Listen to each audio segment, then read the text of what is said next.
Now, some minority MPs are pushing to have the annual post-budget workshop to be held in Parliament House in Accra. MPs are annually taking out of Accra for a residential workshop on the budget presented before debate and consideration. Parliament has been informed this year's post-budget workshop will be held from Friday 17th November to Sunday 19th November at the Rock City Hotel, Kwahu, Nkwetia. The Speaker, the all-important economic policy of government is scheduled for Wednesday, the 15th of November 2023, and the Minister of Finance will come to this House fortified by Article 179 of the Constitution to meet that constitutional obligation to the people of Ghana. Soon thereafter, Mr. Speaker, we will be in your hands, and again, to enable members make input, enrich their debates, we have programmed Friday 17th of November to Sunday the 19th of November for our post-budget workshop. This time, we are moving to the east of the country. Specifically, we'll be at Kwahu Nkwetia in the eastern region, and members will be housed or will be accommodated at the Rock City Hotel, a Ghanaian facility. Mr. Speaker, it's not a foreign owned. Yeah. Domestic tourism. Yeah. We were in Ho the last time. A Ghanaian owned facility. So, Mr. Speaker, we'll be at the Rock City. But speaking on the floor, NDC MP for Boem, Kofi Adams, cited the recent economic hardship and called on leadership of the House to reconsider and hold the workshop in Parliament to save money. But I want to appeal to leadership, if it's possible, considering the government's plan to reduce expenditure and looking at the time that we have at our disposal, to travel this far and be returning to commence sitting again on Monday, the 20th. If leadership can consider so, we have this post-budget workshop right here in the chamber. That could save us some money at this very critical time and use that for other purposes. It will help us so much, and we could demonstrate that Parliament is leading in tightening of the belt. At this time, we need to demonstrate that we are willing and prepared to sacrifice and cut some areas that we can cut. We have a very good environment here, especially when they have scheduled that we will commence the debate on Monday, the 20th, and Friday, the 17th, we are equally going to be sitting. Mr. Speaker, the business committee should rethink and consider that the savings that we will be making by organizing the workshop here would help to support many things. Yesterday we were talking about renal unit here. We have talked about the disaster that happened in Upper Volta and Lower Volta, and we are seeking to get some water to even support. We can use part of this to get water to support the flood victims. I think the leadership should. I'm trying to persuade leadership. But the Deputy Majority Leader, Alexander Afenyo-Markin, took on what he deemed an opportunistic comment. Last year, we were in Ho for the post-budget workshop, and all honorable members were there. The decision was by the business committee, made up of 10 from each side. The business committee is not only made up of leadership, it's made up of other members. So this is the decision of the committee. It is not about leaders being insensitive. I would want to encourage members to be mindful of their choice of words and the approach they take on some of these matters. It's very important. Otherwise, then we should say that we should not take salaries at all as members of parliament, and we use all of that for community service. Such approach is not appropriate. We do so to mislead the public, and we, the political class, become victims of unfair perceptions about the work we do as parliamentarians. So I will encourage members to be mindful of the fallout of unintended comments in this floor.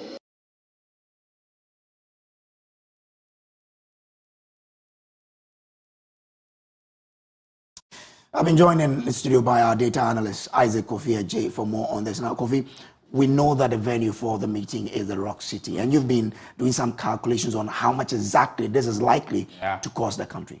Tell us more. So, in fact, we are doing this so that you watching us at home will appreciate the issue that we're actually talking about.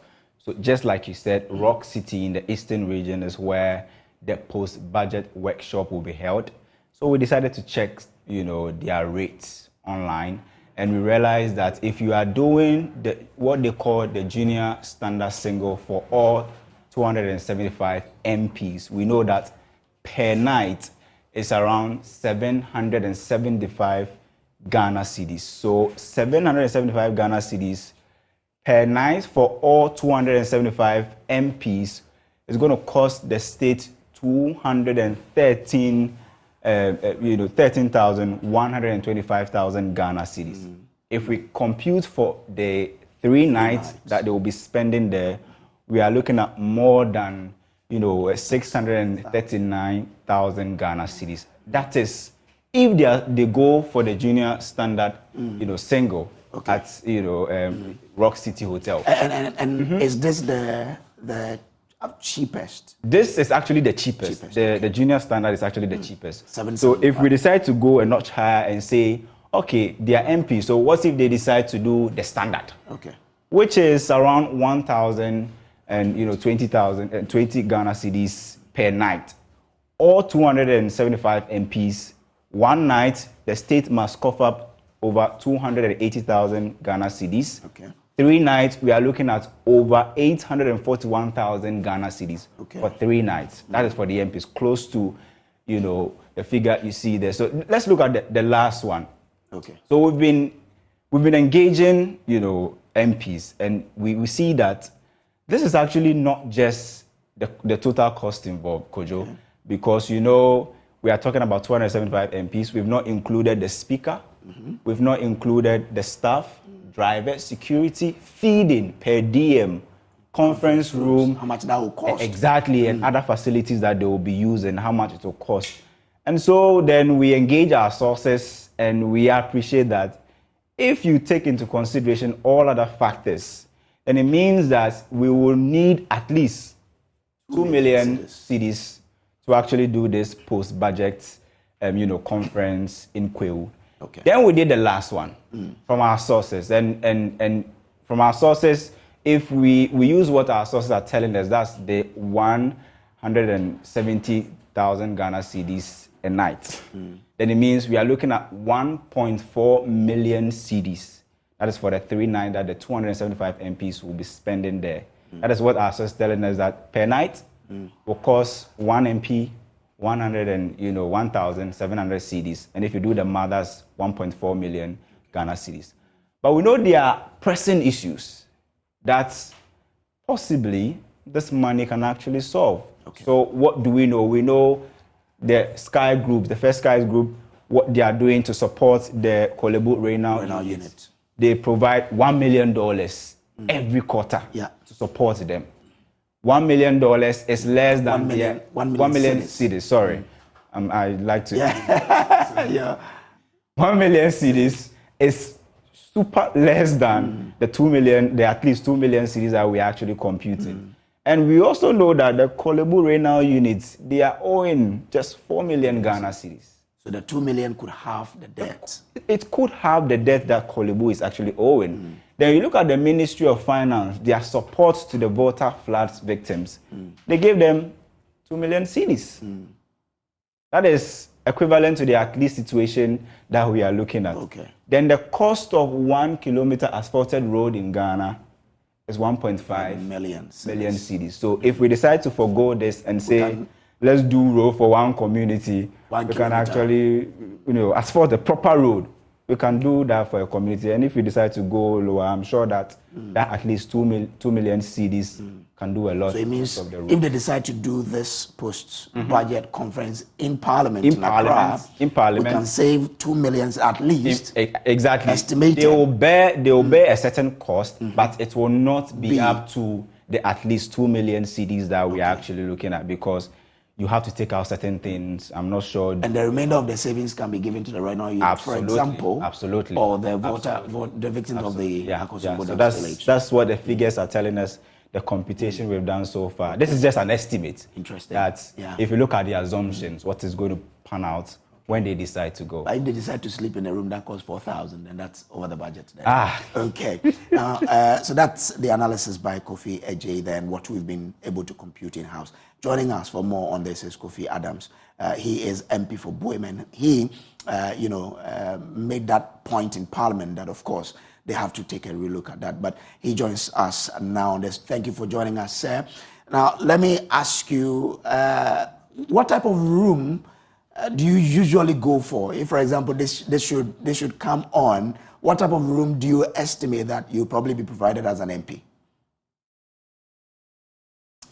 Okay, so we'll try and get him, but we lost Minister Kofi Adams there. But if you look at this, Sky Group is a private company, right? Private company. And they are supporting the renal unit of Kolebu on a quarterly basis with 1 million cedis.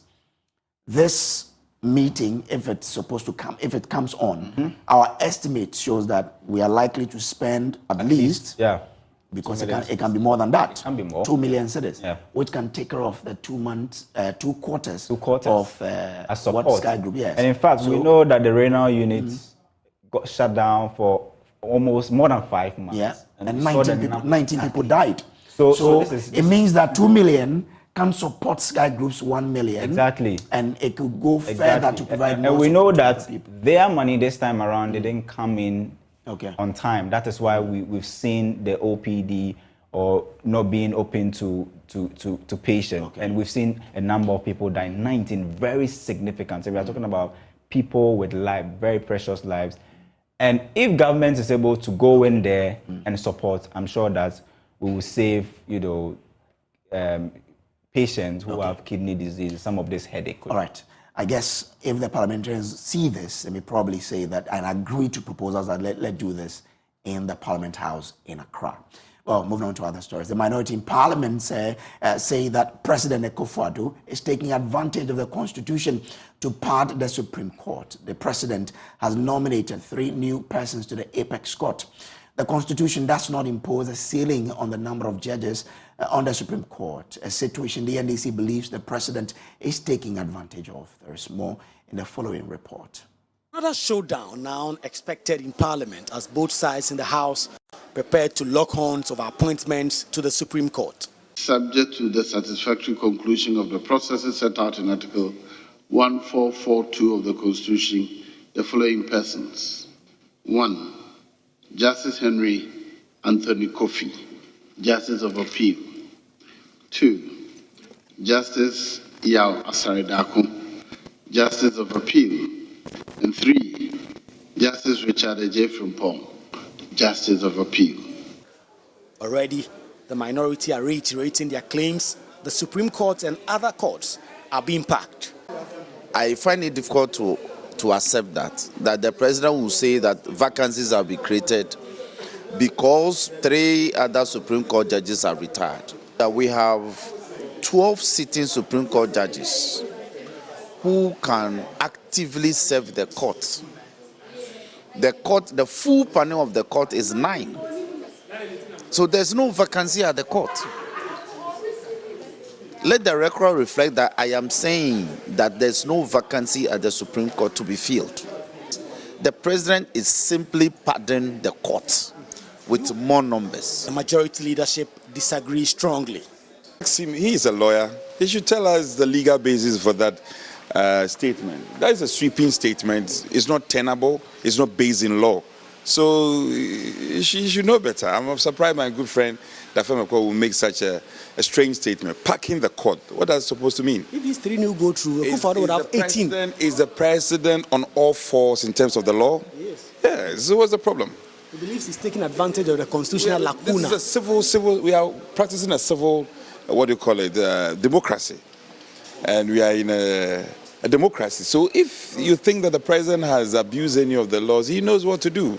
But I commend the president for having having determined that, okay, there's a problem, there's a space. And then he filled the space. What's he saying? You should wait for the people to exit before they appoint. This is most unfair. I think the president is on all fours right in terms of the law.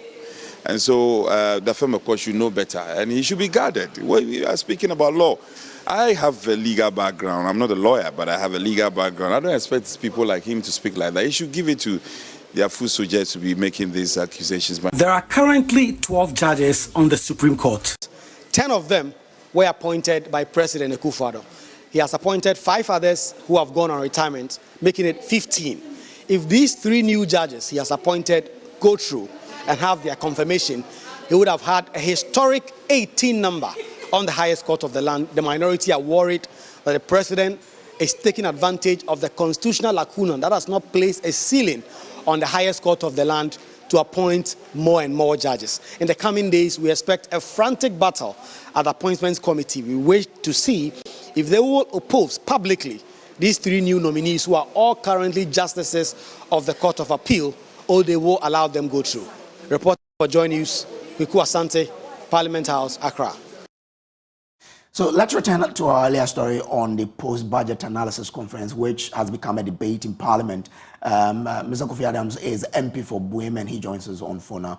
Grateful for joining us here. Now, I first of all wanted to find out from you, if there should be a conference like that, normally, what type of room are you given?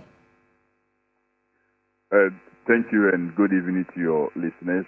Basically, we give in a standard room, and so that's basically what the MPs use. And you mostly will go for virtually every room available, and considering our numbers, and considering the number of rooms we have in Rock City, assuming that is where we have to go, what it means is that you may have to take both the senior and standard rooms, and even sometimes rooms above a standard, because you virtually have to go for everything that is available, considering the number of persons you will be deploying them. And usually, how much per night for such rooms are you looking at? Well, it ranges. Sometimes between 1,000 and to about sometimes 2,200 and even sometimes above. The number that would occupy the very high ones sometimes are few, because the hotels itself may not have too many of such rooms. But of course, you have leadership. Leadership surely will go for the higher ones, and generally all the rest will pick up standard rooms if they are available. Confirm this for me. We are told that your drivers, as well as staff of the Parliament, Ministry of Finance, all are part of this conference. Sure, you don't do without them. The MPs are entitled to drivers, they are entitled to bodyguards who they have to travel with to such an occasion. So for every MP, you are talking about 2 other persons whose accommodation possibly will have to be taken care of in the form of some allowance, which will be given to the driver and the guard. Then you're talking about parliamentary staff itself, those who will come, the senior ones, the audiovisual unit, the security that will come along with such other persons. Of course, Parliament cannot convene without Mr. Speaker being present, so we will have to be bringing along Mr. Speaker, and Mr. Speaker would have to come with his security, then Ministry of Finance itself and its staff. then the resource persons who will come along. So you are dealing with a huge number here, not a small number that we are talking about. That means that it will go beyond the 2 million that we are estimating. Wow. Anyway, but you seem to be a lone ranger on this issue. Why is that the case? I don't think I'm a lone ranger. There are quite a number of persons who feel same, especially considering the situation we find ourselves now. Yes, in the past, we've had it outside of Accra. All manner of reasons have been given. I remember when I joined Parliament, there had been proposals that we should do it in Parliament. Some said we could be distracted and what have you. But after last year's engagement, we now are faced with a different situation after the 2023 budget was presented. We now have a domestic debt exchange program where persons who have made their money and decided in a way to buy bonds that government itself offered are denied their monies currently as we speak. We have all kinds of situations we find ourselves. And so I was of the opinion that Parliament can also contribute and lead the way. And indeed, Parliament itself needs many other things to be done for us in Parliament to function and function much more effectively. So if it's possible to make some savings here, we could actually even use it as an institution or an arm of government to support many other areas that we need some other intervention. I am not alone in this. There are many who agree with me. Again, we have the same business committee scheduled us to have business on the 17th, which is Friday. Then after the business, you are expected to move to, Rock City, for the post-budget workshop. And they have scheduled business again on the 20th of November, meaning that Monday we are starting debate. How is it possible for you to be in the best of mood, traveling all the way there and traveling back just on Sunday in time to commence debate on Monday? So looking at the time constraint, if we stay in Accra and utilize our chamber, we will make some savings. We would equally also save some time, and people could return to Parliament on Monday much more healthier, much more stronger than it would have happened if we have to travel all the way out of Accra and be returning. The argument of being disrupted, I don't buy it. Yes, because we go there for our business every day, from Tuesdays to Fridays. So I really will not buy it on this occasion. Okay. Thank you so much for joining us tonight. Moving on.